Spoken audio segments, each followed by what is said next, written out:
Ya baik, Assalamualaikum warahmatullahi wabarakatuh. Senang sekali kita bisa melanjutkan pembelajaran pada kesempatan kali ini. Walaupun kita masih belum bisa tatap muka secara langsung, tapi Pak Imam harap kalian masih tetap semangat untuk mengikuti pembelajaran. Ya, Eh, pada pertemuan sebelumnya kita sudah mengadakan ulangan harian, yaitu pada bab yang ketiga. Sehingga pada kesempatan kali ini kita akan lanjutkan pembelajaran pada bab yang keempat. Bab yang keempat ini kita akan membahas tentang toharoh ya. Toharoh itu artinya adalah bersuci ya. Bersuci dari hadas dan juga najis. Nah, sebelum kita bahas lebih dalam tentang toharoh itu sendiri, sebagai pertemuan yang pertama, Pak Yom akan berikan gambaran tentang toharoh itu. Pentingnya toharoh itu apa dan juga manfaatnya ya. Nah, sebenarnya taharah atau bersuci ini tujuannya bukan untuk mempersulit umat ya. Ingat, tujuannya bukan untuk mempersulit, bukan untuk menyulitkan kita. Tetapi tujuannya justru malah untuk mengkampanyekan tentang cara hidup bersih. Karena taharah tadi artinya bersuci, sehingga itu mengkampanyekan hidup bersih. Ya, sebagai gambaran ketika Islam datang yaitu sekitar tahun 600 Masehi. Pada zaman itu orang hidup pada zaman itu berbeda dengan cara hidup orang zaman sekarang. Kalau orang zaman sekarang oke, semuanya sudah terbiasa hidup bersih mungkin. Tapi pada zaman dulu tidak seperti itu. Bahkan ketika Islam masuk ke Indonesia saja, orang-orang kita itu masih belum terbiasa hidup bersih. Pada saat itu ulama-ulama mendirikan masjid. Nah, orang-orang diajak untuk masuk ke masjid. Ada yang dari pasar, ada yang dari sawah, kakinya masih banyak lumpur, ada yang dari kebun, masih banyak tanah, masuk ke masjid. Sehingga masjidnya jadi kotor. Untuk mengkampanyekan hidup bersih apa? Ulama dulu membuat kolam di depan masjid, kolam kecil gitu. Sehingga ketika orang mau masuk masjid, itu kakinya masuk ke kolam dulu sehingga bersih. Itu cara mengkampanyekan hidup bersih. Jadi toharoh itu tujuannya bukan untuk mempersulit umat, tetapi justru untuk mengkampanyekan hidup bersih sesuai dengan hadisnya ya, anadofatu minal iman, kebersihan sebagian daripada iman. Dan pada zaman dulu juga itu orang masih belum bisa mengetahui tentang mikrobiologi. Sekarang itu sedang zamannya atau musimnya pandemi. Pandemi itu apa sih? Penyebabnya itu adalah makhluk yang tidak bisa dilihat oleh mata, harus menggunakan peralatan yang sangat canggih, mikroskop, karena ini makhluk yang ukurannya sangat kecil sekali. Dan ini cara penularannya adalah hinggap di tangan kita. Hinggap di tangan kita, kemudian tangan kita gunakan untuk menyentuh benda-benda, menyentuh hidung, menyentuh mulut, dan juga mata, sehingga virus atau bakteri atau kuman tadi masuk ke tubuh kita sehingga menjadikan kita sakit. Nah, di dalam berwudu, salah satu gerakan berwudu itu diawali dengan mencuci tangan. Ya, sebelum wudu kan gerakan pertama mencuci tangan. Nah, pada zaman itu, pada saat Islam diturunkan itu belum ada tren mencuci tangan. Ya, tren mencuci tangan itu baru ada setelah uh, orang-orang mengetahui tentang makhluk yang namanya bakteri, kuman, virus.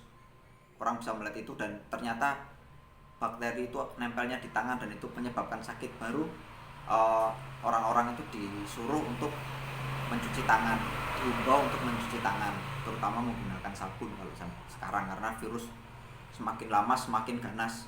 Maka nggak cukup dengan cuci tangan saja tapi harus menggunakan sabun. Nah, ini salah satu kemukjizatan Islam itu di situ ya. Pada saat itu belum ada ilmu pengetahuan yang membahas tentang mikrobiologi, belum tahu kuman, belum tahu virus, belum tahu bakteri, tapi sudah dikasih tahu caranya. Cara menghindarinya itu dengan cara berwudu tadi, cuci tangan. Nah, ini sebenarnya adalah toharoh itu mengkampanyekan cara hidup bersih. Dari mulai mandi, kemudian uh, bersuci yaitu dengan cara berwudu. Kemudian kalau tidak ada keduanya pakai apa? Pakai pasir, tayamum ya. Jadi uh, pada kesempatan kali ini karena pertemuan pertama ya, Pak Imam akan memberikan gambaran apa saja yang akan kita pelajari ya. Yang pertama kalian harus mengetahui eh, perbedaan hadas sama najis, karena bersuci itu dari dua hal itu, bersuci dari hadas dan bersuci dari najis. Kemudian cara bersucinya, setiap bersuci itu kan beda-beda, ada yang dengan cara mandi, dengan cara wudhu, itu apa saja. Kemudian tujuannya bersuci itu untuk apa. Nah ini sebagai gambaran saja ya, tujuan pentingnya belajar toharoh itu salah satunya adalah karena syarat diterimanya ibadah atau syarat sahnya ibadah, yaitu sholat, itu adalah dalam keadaan suci. Ini berarti kalau kalian tidak dalam keadaan suci, kalian sholat, itu sudah otomatis sholatnya tidak diterima karena dalam keadaan tidak suci. Maka penting sekali untuk belajar toharoh supaya apa? Supaya ibadah itu diterima, supaya ibadah kita, sholat kita itu bisa diterima. Nah jadi pentingnya itu tadi ya, selain mengkampanyekan hidup bersih supaya kita tetap sehat, kita juga sebagai syarat diterimanya ibadah-ibadah kita. Dan tentang tata cara, jenis-jenis hadas, jenis-jenis najis, tata cara membersihkannya, kita akan bahas pada pertemuan-pertemuan berikutnya insya Allah ya. Nah pada kesempatan kali ini Pak Imam menganggap pembelajarannya cukup. Sebagai penutup, Pak Imam kasih pesan supaya kalian, ini karena bagian dari pembelajaran toharoh juga ya, mencuci tangan sampai bersih ya, sampai sela-selanya itu. Jadi kalau di cara berwudu yang benar itu sela-selanya ini juga juga dibasahi, karena harus basah semua. Salah satu rukunnya itu harus basah semua. Artinya kalau cuma kena telapak tangannya saja, sininya nggak kena, itu kan berarti nggak sah sebenarnya. Makanya itu Islam itu sudah luar biasa sekali. Sebelum ada pandemi ini sudah dikasih tahu cara menghindarinya, itu dengan mencuci tangan ya. Berwudu kan ada mencuci tangannya ya. Pesannya yaitu tetap jaga kebersihan, jaga kesehatan dengan cara menerapkan protokol kesehatan.